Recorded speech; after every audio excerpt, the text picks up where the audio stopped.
All right, Lakeland School community, this is your Assistant Superintendent, Mr. Novak. Today is Monday, April 20th. If you're wondering why I have this thing around my head, is because I am moments away, not on this video, because I'm very fearful of how it's actually going to make my forehead to look. Therefore, I'm following the directions on the box and covering up my forehead. Dyeing my hair pink. In a million years, I never thought, a bet is a bet, in a million years, I never thought that you guys would do it. When I went to bed, I go to bed early, 8:30 or 9 o'clock, whenever I went to bed on that Thursday evening, and I was getting screenshots from people as we were getting closer and closer and closer to 1,000, and we finally hit 1,000 at like 11:20.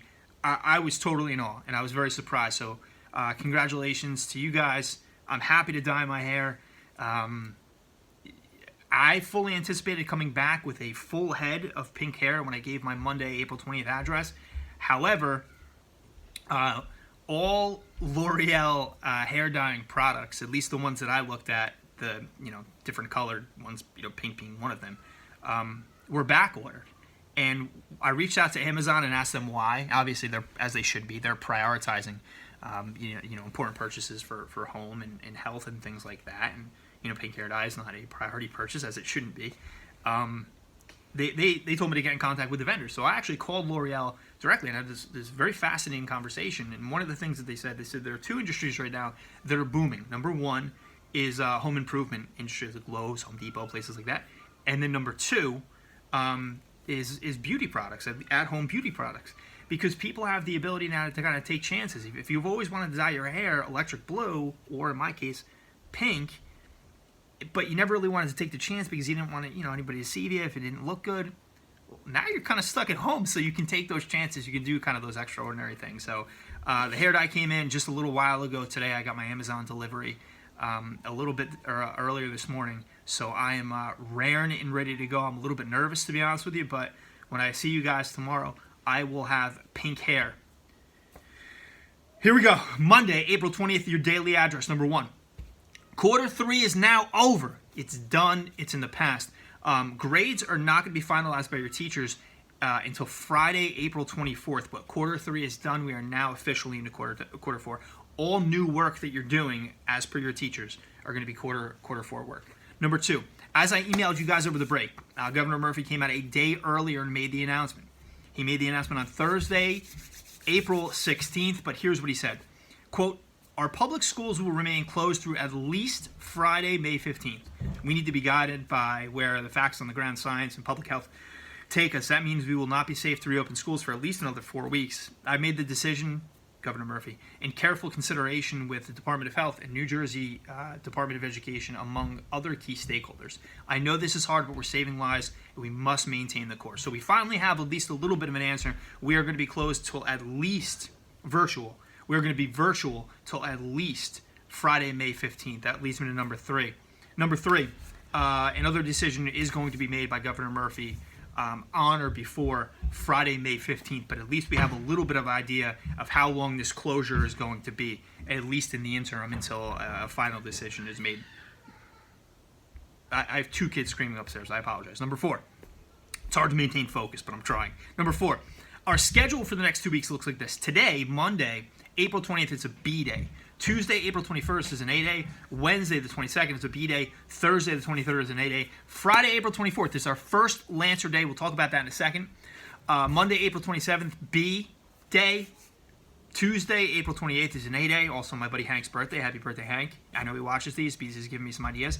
Wednesday, April 29th is a B day. Thursday, April 30th is an A day. And then Friday, May 1st is another Lancer day. So that leads me to number 5.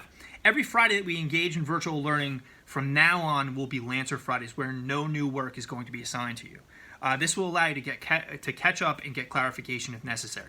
Your teachers, your counselors, child study team members, case managers, their administrators, they're all going to be available during the day as they normally would. So this is why it's not a day off of school. If you are one of those students who is getting lost in the digital divide, or just somebody who needs just a little bit of clarification, or you just kind of need a day to decompress, do a little bit of work, as you're doing other responsibilities that you now have that are kind of cast upon you in this new area. This is why we put these days into place. So if you're an individual who's getting lost in the digital divide, this is the day to contact those people you need to contact in order to get additional clarification. It's not a day off. That leads me to number 6. Are we taking attendance on Lancer Fridays? The answer is yes, we are taking attendance. It's not a day off. It's true you're not getting any new work, but you're expected to be working on something. Here's how we're taking attendance, the same way we're taking attendance every single day. As long as you log into your email, Google Classroom, and or teacher pages on those Fridays, you're fine. You're going to be counted as, I think it's virtual learning or something like that. It's the same thing as presence we've talked about multiple times. You're good to go. Number 7, kind of leads me to, switching gears here, kind of leads me to another thing that's obviously on the forefront of everybody's mind as we talk about the future. Regarding end-of-the-year events, obviously everything right now is still in flux due to school closures being extended until May 15th. But as of right now, not until the end of the year. That being said, I want to say this specifically to the seniors. That being said, we're making plans for graduation and prom if we do go back and if we don't go back. Now, I want to also direct you to the right person, the right people, on this. As the Assistant Superintendent of Curriculum and Instruction, I have to deal with everything involving teaching and learning. Graduation and prom, those are extracurricular activities. So I just want to push you guys in the right direction. If you have any questions about this or any ideas, as to how you kind of want this to look, and this is for your parents as well, it's really Dr. Finkelstein, Miss Mazza, and Miss Harmon who are the contacts on this. Reach out to them with any questions or concerns or ideas. I know that they're in the planning phases right now. They care about you. We all care about you, and we don't want to see you guys not get to experience the things that go along with, especially these seniors, your senior year. This is unfair for everybody, especially you guys. This leads me to my hashtag your that's called a bug, I think. Hashtag your community school challenge. It's this. I kind of set a goal for myself that I was going to work as hard as I possibly could on this stuff academically until spring break. And then after that, I was going to give myself a chance to rest over spring break. But as I was thinking yesterday, Sunday, about my daily address and everything else, I kind of got lulled into this sense of complacency, I feel like, over spring break. Complacency right now is a very hard thing to avoid. And in this environment, I feel that complacency is one of the worst things that can possibly happen to your emotional well-being, your physical well-being, and your mental well-being. So my hashtag, your community school challenge, is this. Don't be complacent. Don't let up. I asked you guys to push until spring break. Now I'm asking you to push even further. Right? We dealt with quarter 3, push into quarter 4. Now we're dealing with quarter 4. Set small goals for yourself every single day, socially, academically, mentally, attainable goals, and do those things. Right? Don't get lost in the emptiness that is every single day at this point, because I'm here for you. Everybody else within our school community is here for you as well. My phone number, 973-557-5825. I've had students text me. I've had students call me.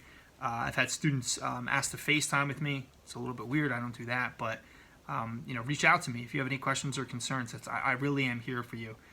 All right, guys. Follow us on YouTube, although for what now? I mean, we got the followers we needed to. When I see you guys tomorrow, my hair will be pink. See you guys. Bye.